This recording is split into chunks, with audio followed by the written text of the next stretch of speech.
Okay guys, welcome back to the channel and the next part of the miniDSP SHD review.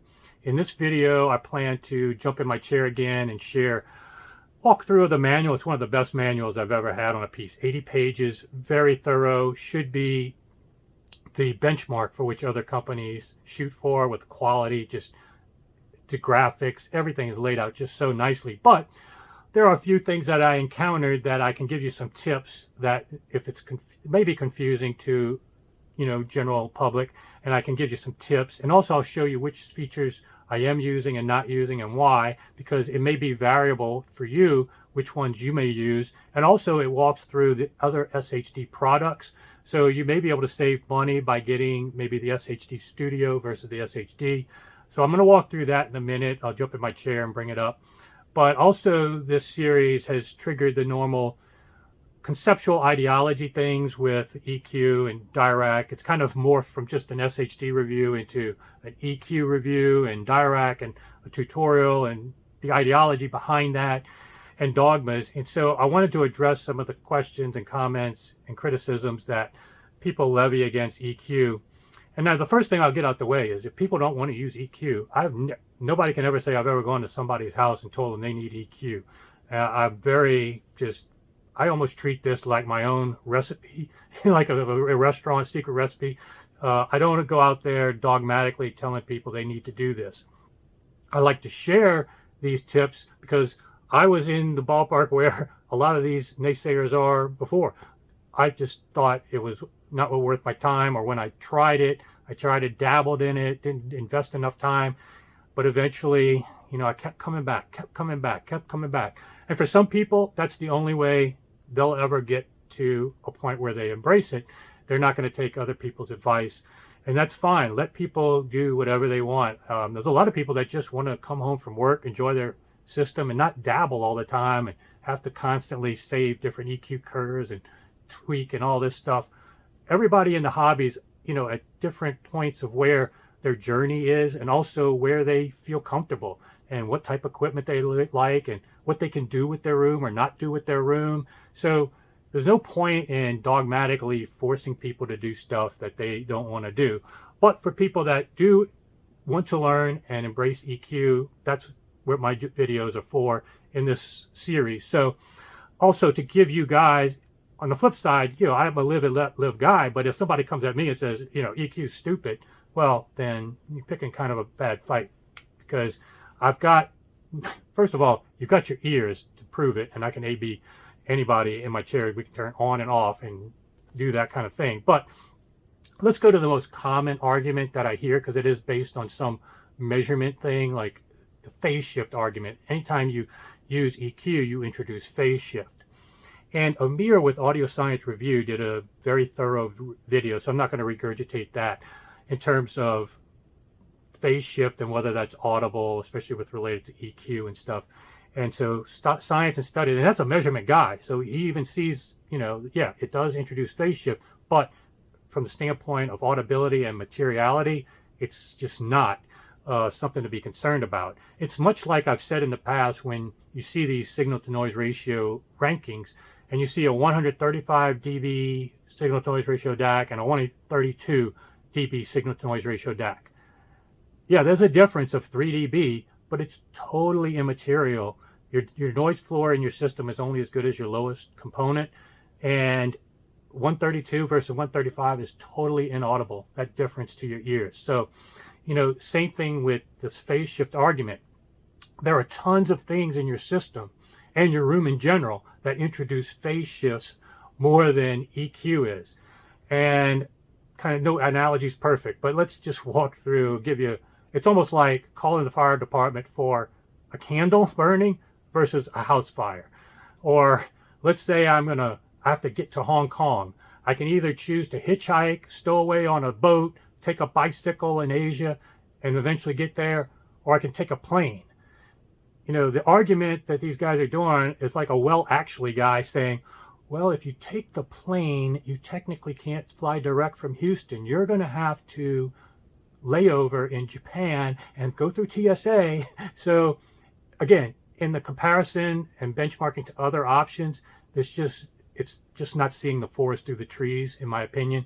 And again, you can prove it with your ears, and it's been proven with science. So I would not worry about the phase shift argument. Now, would I go as far as, I mean, you're saying never worry about phase shift? I mean, there actually in mastering is phase shift phasers that introduce phase shift at a much greater magnitude to create special effects in mastering. So another argument actually for against the phase shift argument for EQ is that there isn't even empirical evidence to suggest it sounds worse. In many respects, it's not that far off in an analogy to people that like harmonic distortion, certain orders of harmonic distortion in tubes or even distortion added generators. Technically, it's not high fidelity, but they like the pleasing results. So there isn't even dogmatic agreement that phase shift is always going to be a negative anyway. So enough about that. Hopefully, again, it's just for if people come at you. It's not something that I ever go dogmatically telling people they need to use EQ. But if you're going to do EQ, this is a great product to do it by video. I have a separate one on Dirac alone. And then also you can piggyback even after Dirac using your ears, and that video I did on whether EQ is good for audiophiles or not. That's one that you're going to want to keep on going back to no matter what algorithms and automatic processing you use, to always make sure you adjust things for your ear. And again, there's nothing I can do to short circuit totally that curve. I'll put up that diagram again where learning curve of becoming an expert, but I'm going to try to help you short circuit as much as possible. But there's going to be inevitably trial and error on your part. So just go in knowing that. So let me go ahead though and switch to my seat, and we'll go ahead and walk through the manual and this part of the review. Again, a separate video I have will be on the Dirac. Okay guys, before I get into going over the manual and Dirac, just wanted to share an anecdotal story with you. After the last video, I was showing you different crossover points, as you can see in the miniDSP application, where you can set the crossover points, both for your main speakers and your sub. And this is very important to be able to do both, not just rely on your sub and the natural roll off of your drivers, because I'll show you in a minute why you don't want to do that. But looking at this, I'm showing you now what my actual roll-off curve is. I was just showing you examples in some cases of what not to do in that previous video. And what was kind of funny is that I forgot to change it back before the next day I was listening to music, and it was like within the first 15-20 seconds I was like, oh my god, it was muddy, it was awful. And it was just doing those little bit changes of that I showed you in that video, with just one sub, choosing a different roll-off filter, and a little bit different roll-off point, changed the whole presentation. It was just night and day difference. So not having all these options that you have here, and I'm not saying, I'm showing you mine to give you now an accurate picture of what I'm actually using, but what I'm using may not apply to you. But having this amount of control and different options is so much better.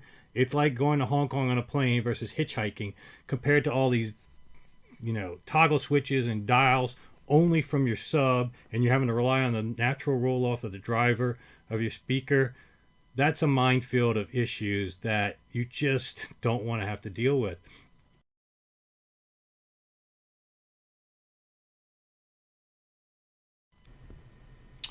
Okay guys, before I get into the manual, I wanted to show you one thing real quick. I thought about this.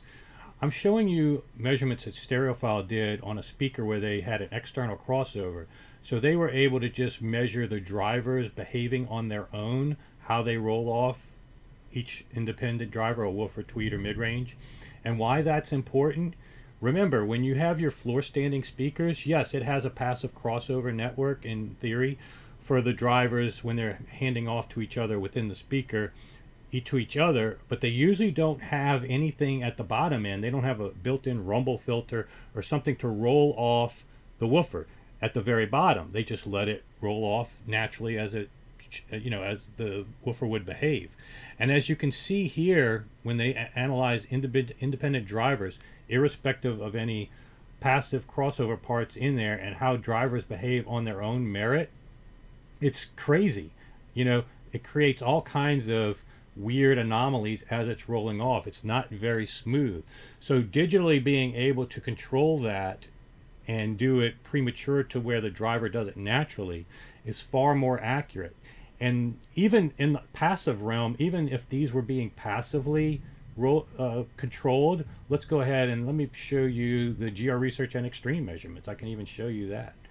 So let's go ahead and look. As you see on the screen, this is the measurements from GR Research, my N Extremes. What you'll notice here is that even going through, there's a big talk about, hey, I can put a capacitor and roll it off. I don't need this digital EQ. Well, you got solder, you got all these other things in the signal path, and then how many different values of that capacitor do you have? How many options do you have to mate it to your room? You don't. Those toggle switches and dials are limited. But here, in a fixed passive crossover, you'll see even using these capacitors and traditional analog type parts to roll off drivers, it's still not super smooth.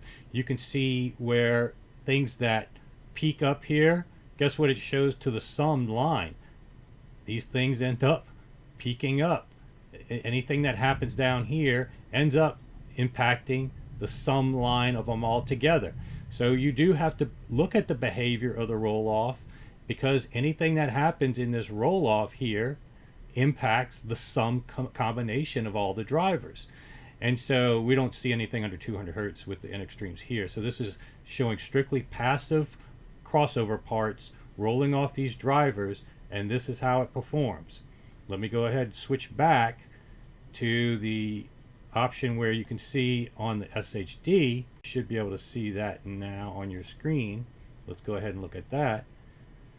And that's a big difference from if you can make it look closer to this. Now, just because you're doing this graphically in SHD, it might not in measurement do exactly like this.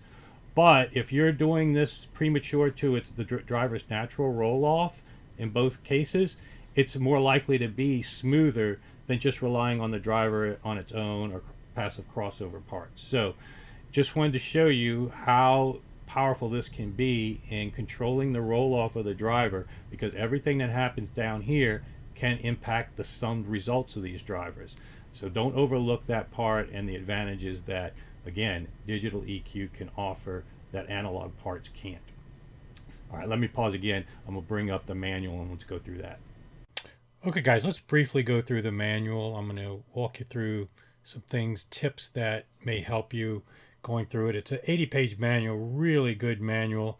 I don't think you'll have any problems, but I'll point out a few things, not only things that I'm not using that you may want to use that's available in the software and the product, and also some tips that nuances that I think make it a little more clear from my perspective, at least things that I found a little confusing. So without further ado, let's just get started. First of all, this manual covers all three of the SHD products, so you could kind of see which one. You might want to download this in advance and see which one of these products makes more sense to you.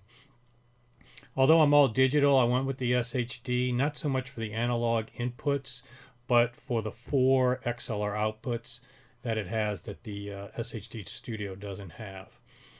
But other than that, your SHD Studio should be fine. Here's where you get a good outline of which product does what in terms of outputs, inputs, and gives you a little brief summary of which one. And again, you can save money with the SHD Studio, about $300-400 over the SHD. So if you can get away with this and these outputs and inputs, that would be a better choice for you than the SHD. Now, for Dirac, we're going to go in a separate video on that. But other than things to point out here, the frequency response is so powerful because unlike Roon, which can only give you so many parametric EQ bands, and it's really both channels at the same time, you can't do left versus right.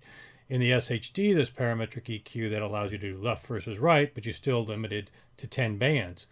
With the frequency response correction in Dirac, what's so powerful is that it's an infinite number of bands, basically. So all of these dips and peaks and whatnot, you couldn't correct accurately manually using a few parametric EQ bands. You'd have to just guesstimate and do your best with what you have. But with Dirac, it can do it infinitely and do it much better. So that's powerful. But the thing I really wanted to point out Impulse response and the timing of the drivers for at your listening position is one of the biggest advantages and overlooked advantages of digital EQ and digital processing now. This just makes things sound so much more right. I know some people have described it as helping the sound stage, and I can understand where they get that. For me, the way I would describe it is more a case of everything is more precise and tight and focused, and just things that you would expect with time arrival being more accurate. Everything is just in its place, more accurate and less nebulous and blob-like, where instead of your just general area of an instrument, it's much more defined. So timing, that's where you'll get the improvements in those kind of focus and defined images that really pay off, as well as just the overall tonality. It's just a ton of benefits. And so that's an overlooked advantage of Dirac, and one thing that they offer that a lot of other EQ and room correction software doesn't offer. And so also be careful. A lot of people pull the curtains on Dirac to exclude certain frequencies and all that, but you may be harming what it can do to help you in the time domain for impulse response. So be careful. If you don't like what it does in the frequency response, make sure you understand that you're pulling the curtain on something that maybe in the long run, the trade-off is better to just go ahead and have it do the full frequency response. So that's just a preview tip from Dirac, but I'll do that in a separate video. Sticking with the manual here, really detailed manual on how to hook it up, the different options you have. You can even hook up a turntable via the phono preamp to the analog inputs on the SHD, your CD player. I'm using my server into it through a USB because I like Roon in my server, but you can hook up an Ethernet cable straight to the SHD and through Volumio, which is perfectly fine software. It's not as good as Roon, in my opinion, for just robustness, user friendliness, just all the different qualitative aspects, as well as all the DSP processing. But it works just fine, sounds fine, and I've tested it. So this is a viable option. So for this money, you're getting a server, DAC, and preamp. You just cannot beat that. And the ability to hook up subwoofers as well as loudspeakers, 4 XLR outputs, 4, here's the back right now, the SHD. The 4 RCA outputs as well as 4 balanced XLR outputs, as well as your inputs, Ethernet, USB, just very versatile piece. Gives you anything you'd ever need. Now the power product, it shows you the back of that, so you can, this is a great manual to download. Here's the studio, and it only has 2 XLRs, and I prefer XLRs. Cable runs, I showed with my subwoofer video with the Rel 25 how the XLR cable reduced a hum that I had before I fixed that hum. The XLR cable actually did better than the RCA, but in general RCA and XLR should be about the same. So you do have 1, 2, 3, 4 that you can set as outputs. So if you can get away with the studio, you can save yourself a little money. All right, front panel is very clear. You can dim it, change the brightness, because that can also be annoying to some people, but you can see it from a good distance. I'm a good 11 feet away and can see everything. It goes through in very nice detail on how to load the software. You're basically going to load 2 things. You're going to get an email package ahead of time, so you can even get started before the actual products arrive. And you may get your mic and other things shipped separately, premature to your actual SHD. I know that's what happened with me, but everything is prefaced so that you can even get a jump before the product comes in. And they will show you how to do the download of first Dirac. And here's one thing I'll tell you that's a little confusing.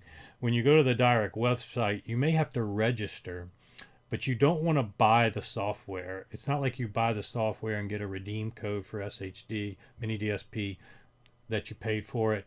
No, you just need to register, install, and download and install the Dirac, and then don't run it. Don't do anything. The only thing that's going to run Dirac, you're never going to have to click the Dirac software that you download. Basically, the miniDSP software that I've showed you in previous videos will tap into that installation and run it as part of its software. So you see here, you're basically going to be downloading 2 pieces of software. Dirac and the miniDSP software. This will be the only thing you ever run though, and it will control the Dirac installation. On your website, if you buy it through the website, you'll have a nice user section at miniDSP with your user downloads and all kinds of all your manuals and everything you need, always available. They walk through both the Windows and the Apple installation, really good. And even later in the manual, they will even show screenshots on a Windows and Mac basis, which a lot of manuals don't go into wanting to show you nuances of Windows and Mac operating systems. So kudos to this manual, very thorough, as you can see, user friendly, not too complicated. Here they're showing the Ethernet option, so you can use it as a server and even use a Wi-Fi dongle. Now, this isn't really a knock on SHD because everybody uses these Wi-Fi dongles. The Wi-Fi dongles just aren't that great, so I would anticipate, although I didn't test it, you're not going to get any better performance with the SHD Wi-Fi dongle that you do in general with Wi-Fi dongles. So you might want to buy a separate one with an antenna if you're really relying on Wi-Fi for this product instead of an Ethernet. Again, Volumio, you can try it yourself, totally fine. I have no qualms with it sound quality wise. It's just not as robust as Roon. Tidal, Qobuz, Spotify all integrate fine with Volumio. So you have a product ready to go when you're ready. You know, basically your source, DAC, preamp are all taken care of. And then if you get the power product, some of your power as well. Like I was showing here, screenshots from the operating system and Windows operating system. So you should have no problems loading this, but if you do, post some comments, I might be able to help you. I'm sure they have very robust user forum as well. Now for the remote control, it's just a standard remote control that you've probably seen with other products. Simple, light, plastic, but not cheaply made. I mean, it's solid. And I like the fact that the buttons are pretty big and separated enough where you don't ever feel like you're trying to figure out which button you're pressing one by mistake. So it gets the job done. Nothing special in terms of aesthetically, but I don't really even like those big bricks of aluminum that are heavy and kind of a waste. This is a nice remote, but you have a ton of other ways to control it. Like with my server, I was showing you, I can just control it 100% with that app that's up on my computer, even volume, everything, and always never have to use a remote. But there's a lot of other options too. You can use a Logitech Harmony, apps on your phone. You know, if you don't have a screen like me or you don't want to use that controller, Alexa can even control it. So they go through all of the different ways that you can use controllers to run this piece. Super powerful. I think most everything else I'm going to cover via Dirac, in my Dirac video, and I've covered a lot of these other things with the outputs in my previous videos and the crossover points. So, but you might want to study this diagram here. It kind of walks you through how the signal gets routed in this piece. So it basically functions as a preamp first. All your inputs go in, and then it's like a stereo selector switch, as it says here, like a preamp. Which one you want to play, it switches it. And then you have Dirac Live. If you've turned it on, it will go through that processing and do that. And then the matrix of how it outputs it, depending on if you've hooked up subs and what your crossover points are for each of those outputs, it will allocate the signal that way. And then if you want to do EQ on top of Dirac, or forget Dirac and just do EQ, or vice versa, you have that ability to set gains, delays, time align everything, manually do it as much as you want. So total versatility, everything you could ever want in a preamp DAC signal processor is really here. It's so powerful. And even for do active crossover speakers too, but we're not going to get into that. But they walk you through how to hook up subwoofers, as you can see, and talk about the different filters that I've gone over already. So we're not going to go through that again. And even some little tips for your measurements and how to kind of deal with cancellations and stuff like that. Nothing too mind-boggling, but stuff that they don't need to really go over. They really go the extra mile here. and even for active speakers and whatnot. So Dirac is a totally separate video. I'm going to go ahead and stop here, and you can check out my other video where I will start from scratch talking about Dirac and kind of keep that in its own silo. So hopefully you enjoyed. Sign up, subscribe, and I'll see you back here soon.